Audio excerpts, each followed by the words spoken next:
tanggal 26 November 2025 di Desa Balingkarang yang menyebabkan jembatan gantung yang menjadi penghubung masyarakat Kampung Balingkarang dengan Kecamatan Bandar Pusaka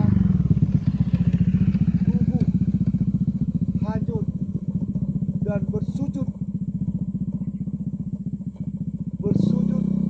dihantam banjir bandang. Begitu dahsyatnya banjir bandang 2025 di Aceh Tamiang. Bang, ini kondisi berapa bulan nih bang? Ini kondisi 3 bulan. 3 bulan. Ini kondisi 3 bulan.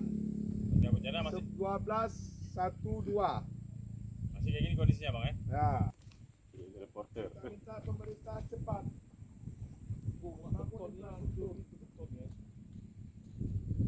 Ya bang.